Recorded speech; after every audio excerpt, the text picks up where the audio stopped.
One of the best things that you can teach yourself about Shakespeare or any drama apart from present-day realism is that theatre doesn't have to imitate the world to be about the world.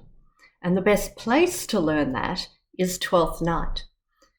This is All Strut, No Fret, Steps into Shakespeare. I'm Dr Anna Kamaralli, and we're going to use Twelfth Night as our guide into the pathways of the fantastical that are going to lead us to the places where we can uncover some of the most important questions that we all ask ourselves.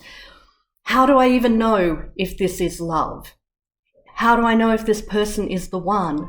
Am I merely projecting what I need onto this person, or are they reflecting something to me that is true?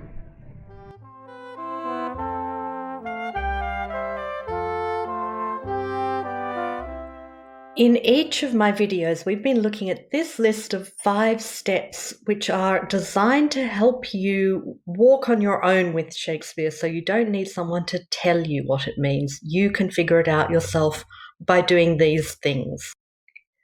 When we began with Henry V, we got as far as step 3. That is, we began by figuring out who was on stage and who was speaking, so that's step 1. Then we looked at step 2, how to make the notes of a good quality edition work for you, and we began to distinguish between verse and prose.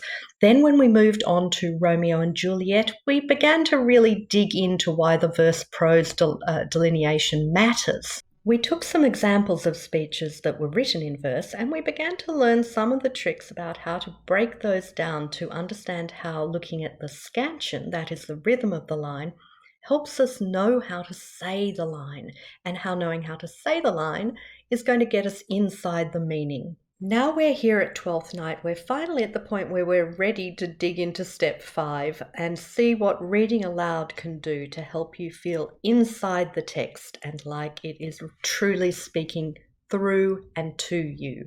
But before we dive into the more technical aspects, let's take a minute to have a look at how much work this play does for us in helping us see the obsessions that Shakespeare had, the things he kept coming back to over and over again in his many plays, because that's going to help us know where to look for the information that will enrich the experience of working with this play.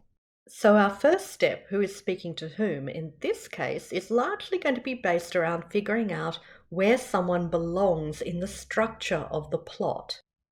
Because Twelfth Night does something that is very common in Shakespeare and very disapproved of by people who adhere to Aristotle's theories of what makes a perfect play, in that it has a main plot and a subplot, or we might be better thinking of it as an A plot and a B plot, since there are plenty of people who have felt over the years that the subplot in this play is the most fun and interesting thing going on in it.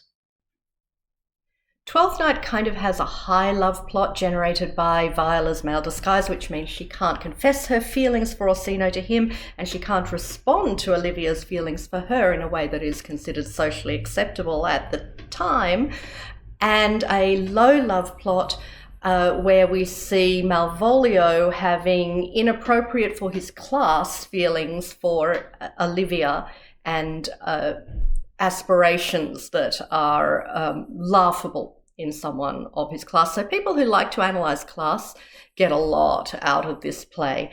But for long periods of Twelfth Night's performance history, the most important actor in the company would want to play Malvolio. It was considered the showpiece role.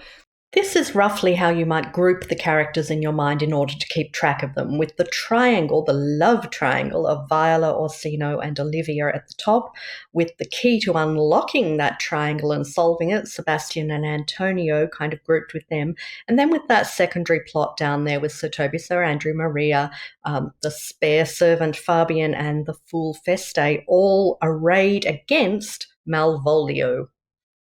The high love plot, if you like, whereby the love triangle can be solved by Viola conveniently having a counterpart in male form, is certainly the core story of this play. It's the inciting incident. It encapsulates the themes about transformational properties of love and the question of how well do we know ourselves when we don't know for sure who it is we love or why it is that person in particular who is drawing us to them. But the secondary plot, the low comic plot, whereby the actually upper class figures, technically speaking, of Sir Toby and Sir Andrew, hanging out with the servants in order to create chaos, which is really appropriate to the play's name, Twelfth Night. That centering on Malvolio as a magnificently ridiculous figure, that's been the thing over many centuries that people have kept returning to as one of the most attractive and dynamic elements of the play. The notes relating to archaic meanings and references, as always, are going to enrich your understanding of this play across the board, but the really important point where you're going to want to look into the notes will be when poor old Malvolio is gulled into appearing cross-gartered and in yellow stockings. Using the notes will help you understand that those things the Elizabethans would be aware signified certain important things. They signified Malvolio presenting himself in the role of a lover, but that is a courtly lover, an upper-class lover, a lover who is completely inappropriate to his age, his dignity, and his station. Another great example of why I think you'll get more ultimately out of learning to use the notes than out of those editions that deal with more like a translation is when Olivia uses the word blazon. A blazon is a heraldic coat of arms or the motto that traditionally accompanied it underneath, but it's also the technique in courtly love poetry of observing the beloved and breaking her, usually her, down into her discrete parts and describing and praising them exactly the way Olivia does for Viola. As always, step 3, reading the last word of each line, is going to reveal all kinds of things that you would have missed otherwise. And I'll remind you once again that in order to make that trick work for you, you have to be able to look at a page and determine whether the dialogue or soliloquy that you see is written up in verse or in prose. Twelfth Night has a lot of verse, so you've got a lot to work with here. I thought I'd surprise you with the example I choose to show this, because here's a little speech that advances the plot not at all and therefore often gets cut or goes unnoticed, but it is an exquisite example of Shakespeare distilling something that really matters to him into a tiny little subsidiary moment. Viola speaks this speech after meeting Feste, and she reflects on what hard work it is to be a fool, and if anyone knew that, it was Shakespeare. Now, the whole speech is a gem. This fellow is wise enough to play the fool, and to do that well craves a kind of wit. He must observe their mood, on whom he jests, the quality of persons and the time, and like the haggard, check at every feather.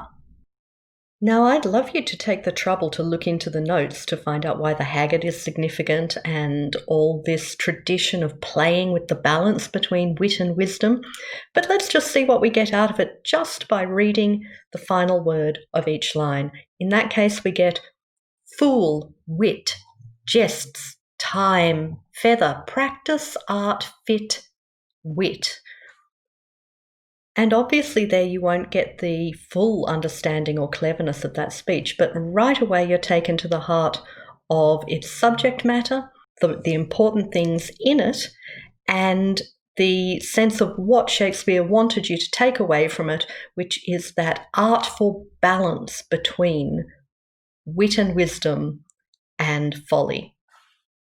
So now we've set you up with an understanding of what's going on in this play and who's who, and we've recapped our first 3 steps.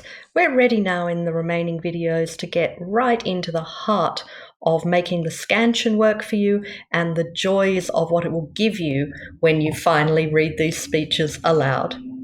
So as you look through Twelfth Night, keep an eye out for the things that Shakespeare kept coming back to over and over again, the things he clearly really loved, which is the idea that we can find reflections of ourselves in others and learn from them, that love is transformational and can turn you into something that you were not.